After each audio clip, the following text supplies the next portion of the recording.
ESG, RSE au cœur des enjeux de l'environnement de travail. Voilà le thème de notre table ronde d'ouverture avec 4 invités avec moi pour en parler. Je vais commencer par la droite, Guy Kléber, bonjour. Bonjour. Bienvenue, vous intervenez aujourd'hui en tant que membre du comité exécutif d'IDE, anciennement ARCEG, si je ne me trompe pas. C'est une organisation professionnelle qui regroupe, je crois, environ 2000 membres, des donneurs d'ordre et des prestataires dans les environnements de travail. C'est à peu près ça. Et puis vous êtes également directeur immobilier et services généraux au sein de la direction Workplace du groupe BPCE. Tout à fait. Bienvenue à vous. Je me tourne vers ma gauche pour présenter Stéphane Hulin. Bonjour. Bonjour Baptiste. Vous êtes associé et directeur de la transformation et des méthodes chez Panorama. C'est une société de conseil stratégique et opérationnel qui intervient auprès des directions de l'immobilier et de l'environnement de travail.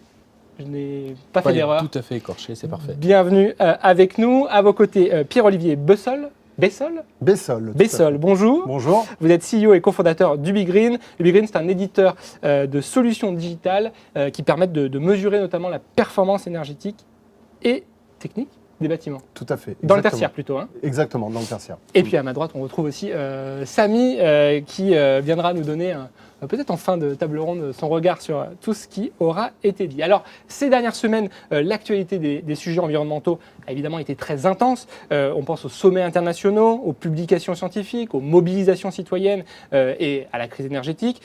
Des actualités qui nous rappellent à tous que l'heure est au passage à l'action, et en particulier pour les entreprises qui vont devoir s'équiper sur ces sujets. Et pour lancer la discussion, je vais d'abord me tourner vers vous, Guy.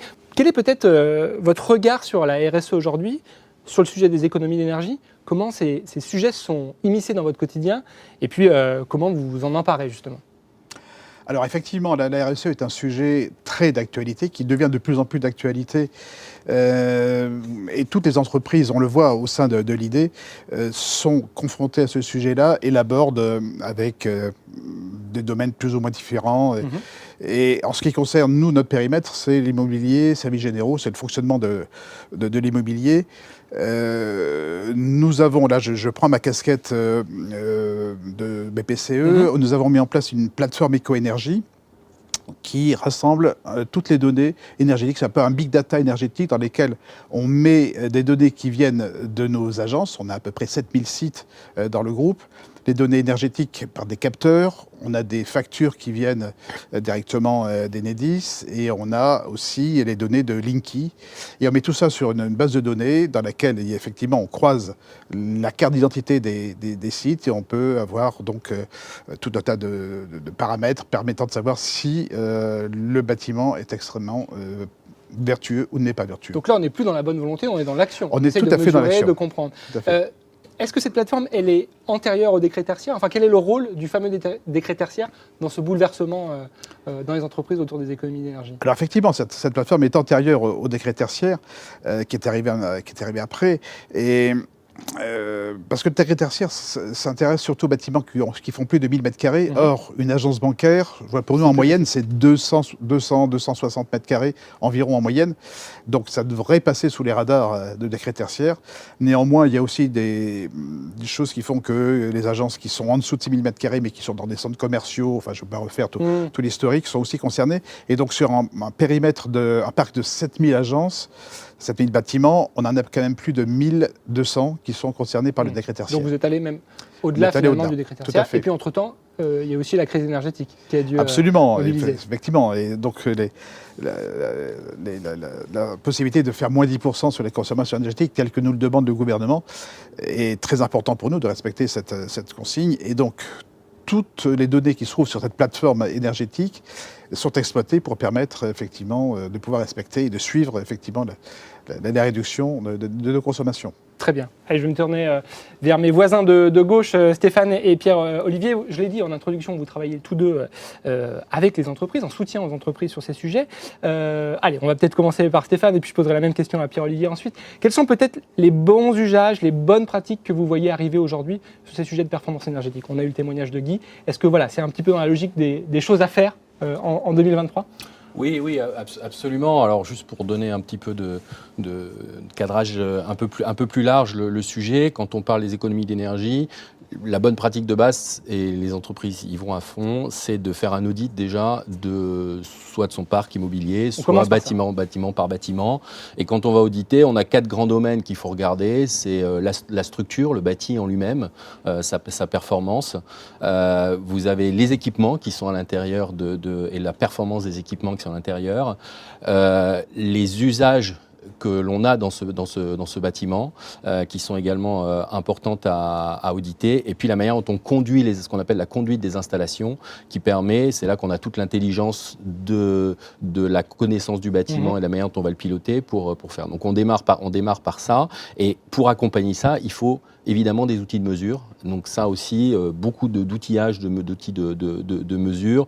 On ne peut pas engager une transformation sans avoir compté au préalable. Donc on va compter à travers les différents outils que l'on a. En premier lieu, ce qu'on appelle les plans de comptage, qui va permettre de détourer des périmètres de consommation. Ce qu'on appelle la gestion technique du bâtiment, qui est un ordinateur qui a un peu la vision sur la totalité des équipements du bâtiment, ou encore par l'installation de capteurs qui va permettre de connaître ou des usages ou des équipements plus particuliers. Et vous accompagnez les entreprises à mettre en place ce type de dispositif ? Exactement. Nous, on les conseille pour pouvoir justement avoir la bonne méthodologie pour s'y prendre, pour arriver et se fixer des objectifs qu'on va pouvoir atteindre à travers un plan. Il y a la notion d'objectif. On ne fait pas ça sans résultat. Exactement. Le décret tertiaire, déjà en lui-même, nous y contraint de se fixer des objectifs. Puis on a d'autres éléments qui vont pousser. On aura probablement l'occasion d'y revenir pendant la discussion. Très bien. Pierre-Olivier, même question. Comment ça se passe de votre côté ? Quel service vous proposez peut-être aux entreprises pour progresser ? Je rejoins complètement ce qui a été dit, et c'est tant mieux. On voit bien que la data est au cœur de la problématique. Nous, on insiste vraiment sur le fait de mettre en corrélation l'usage, les besoins, quelles sont les surfaces dont j'ai besoin, les espaces, quel est le confort attendu dans ces espaces. Donc mettre en corrélation l'usage avec les consommations d'énergie, de fluide dont on a besoin. Et c'est vraiment cette problématique sur laquelle on fait de plus en plus un focus ces derniers temps, et vous en parliez juste avant à juste titre, c'est d'identifier finalement toutes ces consommations dont on n'a pas besoin et que l'on peut réduire simplement en faisant cette chasse au gaspillage que l'on va détecter via la donnée. Une question sur les capteurs. Je crois que vous implantez des capteurs des bâtiments. Ouais. À une époque, il fallait mettre des capteurs partout. Maintenant, on nous dit qu'il ne faut plus en mettre. Quelle est la bonne mesure sur ces sujets ? En fait, c'est beaucoup de pragmatisme, on va dire. Il y a déjà énormément de données existantes dans le bâtiment. On en parlait tout à l'heure. Il y a des factures, il y a des données qui nous proviennent d'Enedis, de GRDF. Il y a des données des GTB lorsqu'il y a des bâtiments équipés de GTB. Donc déjà, collectons et faisons parler toutes ces données qui sont existantes dans le bâtiment, et on complétera ensuite par des capteurs là où on a des manques et des besoins d'identifier. On va chercher les zones d'ombre. Exactement, tout à fait. Un mot, une même question pour tous les deux. Par votre expérience, quels sont les leviers, les indicateurs les plus importants ? Parce qu'on peut tout mesurer et sans forcément en tirer des résultats. Voilà, quels sont peut-être les sujets sur lesquels les entreprises qui nous écoutent ont intérêt à être particulièrement vigilants ? Les indicateurs clés qu'on va suivre, c'est évidemment la consommation des énergies au mètre carré, la consommation par occupant. Il faut adapter ces indicateurs aussi à l'usage du bâtiment, évidemment, pour pouvoir aussi les comparer, les benchmarker, pour pouvoir mettre en place des actions qui vont permettre d'atteindre les objectifs qu'on s'est fixés. Et puis, au-delà de ça, il y a aussi maintenant des nouveaux indicateurs qui vont devoir être mis en place pour alimenter les reporting de la Corporate Sustainability Act qui va rentrer en application à partir de 2025 et qui va contraindre les entreprises à intégrer, au même titre qu'un bilan comptable ou qu'un compte de résultat, va devoir aussi éditer de la donnée concernant leur performance environnementale. Donc forcément, l'immobilier représentant selon les activités, 40%. Entre 10 et 40%. Prendre les entreprises tertiaires, l'immobilier pèse beaucoup dans leur bilan énergétique. Pour une entreprise industrielle, forcément un peu moins. Forcément, ça va être des données clés qui vont alimenter ces reportings à l'avenir. Pierre-Olivier, sur vos outils, quels sont peut-être les équipements ou les consommations qui sont le plus en rouge, ou alors celles où on a le plus de gains à trouver ? Concrètement, vous l'avez compris, on fait le rapport entre l'usage et la consommation, et c'est vrai que c'est un double effet levier. Déjà, adaptons les espaces aux réels besoins de l'entreprise pour optimiser cet espace d'une part, et puis éviter de chauffer des espaces à moitié ou pas du tout utilisés. Et puis derrière, on va optimiser ses consommations en travaillant sur les périodes inoccupées, les optimisations. Ce qui est intéressant, on en parlait tout à l'heure, le décret tertiaire, au-delà du décret en lui-même, a uniformisé aussi la façon dont on compte, dont on benchmark, à uniformiser les indicateurs qui nous permettent de nous comparer. Et c'est vrai que on retrouve assez classiquement le kilowattheure par mètre carré, mais même au-delà, je dirais que nous, on prône beaucoup chez UbiGreen le kilowattheure par mètre carré occupé, qui nous semble encore plus juste vis-à-vis de la performance énergétique. Un mot, Guy, peut-être sur... Là, on rentre un peu déjà dans la mécanique un peu de ces sujets. Vous, j'imagine que vous travaillez avec des prestataires, avec des contrats FM également. Est-ce que ça vient aussi impacter les relations avec tous les prestataires que vous pouvez avoir sur les différentes agences ou les différents sites si on parle de BPCE. Oui, bien sûr. Alors, on travaille avec beaucoup de prestataires multiservices, multitechniques. Et on leur demande effectivement de s'engager un petit peu sur l'amélioration de la performance énergétique de nos bâtiments, en pilotant l'énergie. Et on a constaté que souvent, ces prestataires n'avaient pas forcément les compétences en direct et se faisaient aider de sociétés spécialisées qui vont leur apporter cette compétence qu'ils n'ont pas. Donc, ils arrivent peu ou prou à proposer ce service.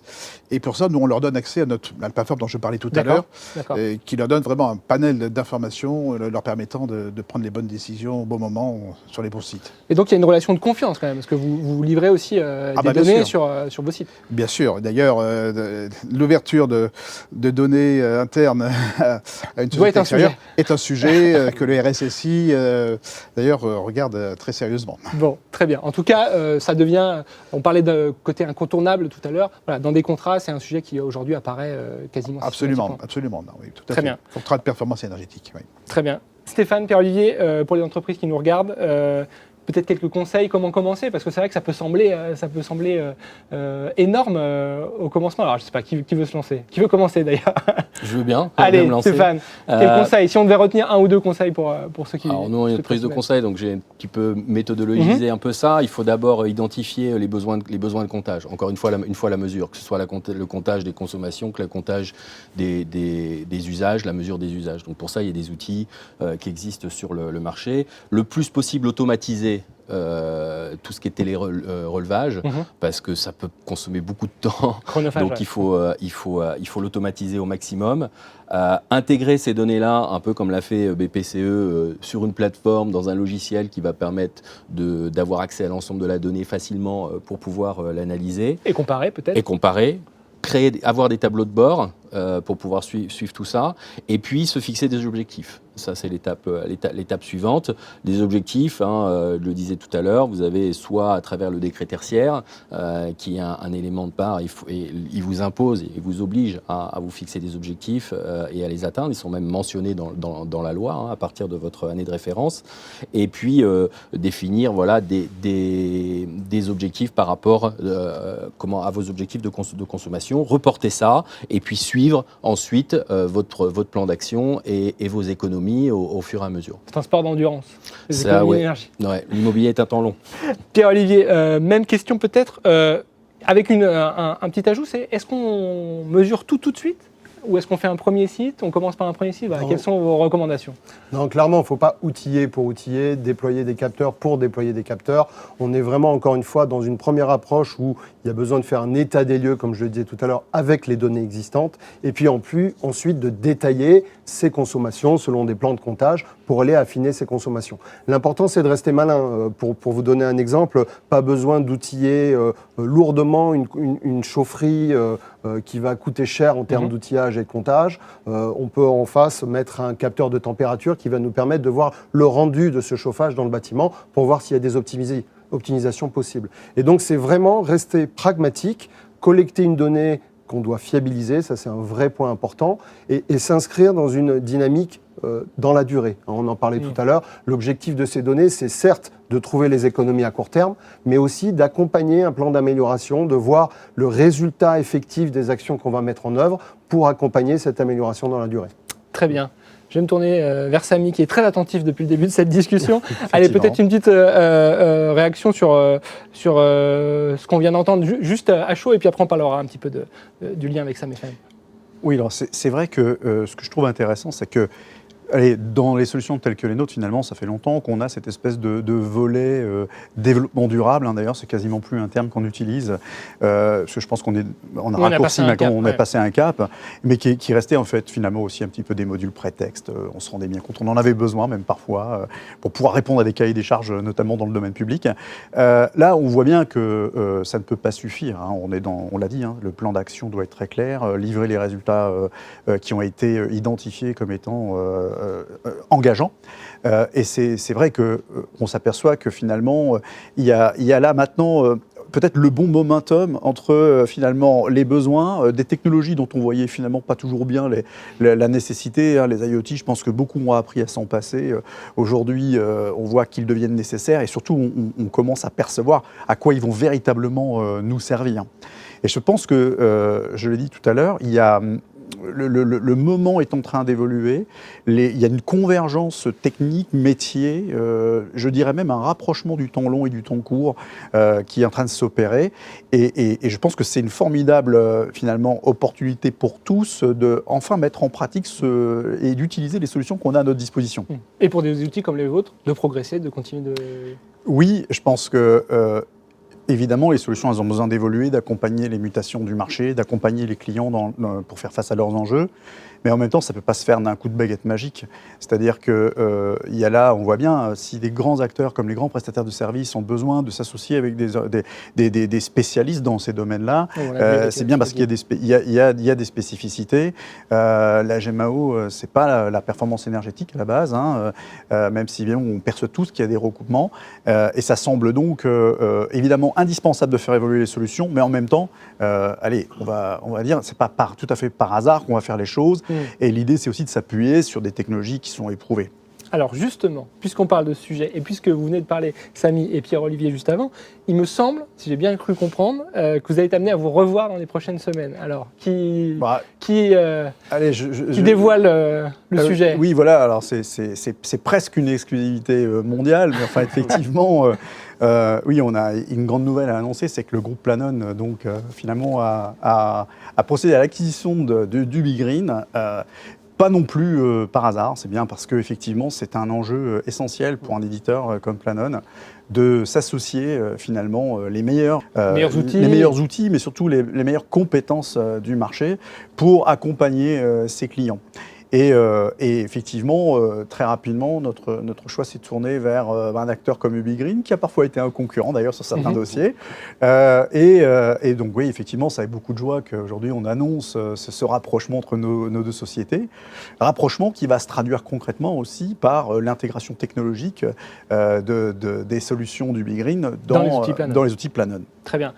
Pierre-Olivier, vous êtes le cofondateur. Tout à fait. Donc ça doit vous faire un petit pincement au cœur. C'est une étape importante quand même. C'est une belle étape, pas forcément un pincement au cœur, parce qu'il y a de très belles choses à faire ensemble. On est ravis de rejoindre le groupe Planon, avec qui on partage les mêmes valeurs et puis la même volonté d'agir réellement sur le terrain, d'avoir un impact réel. On est assez complémentaires en termes d'offres aussi.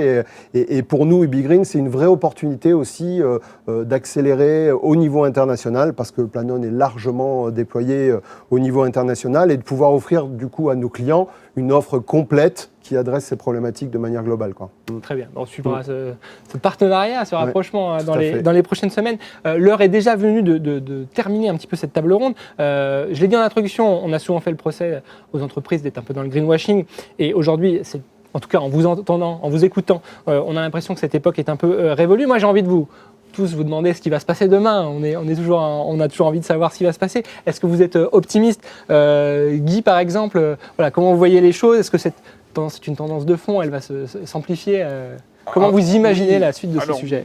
On est vraiment sur une tendance de fond qui vient de commencer, et qui aurait peut-être pu commencer un peu plus tôt, mais je crois que les événements géopolitiques ont accéléré tout ça. Mais on doit rentrer dans une prise de conscience que ça y est, tous les jeunes tout le monde est en train de rentrer dans cette prise de conscience que l'énergie n'est pas illimitée et qu'il va falloir se limiter, être sobre.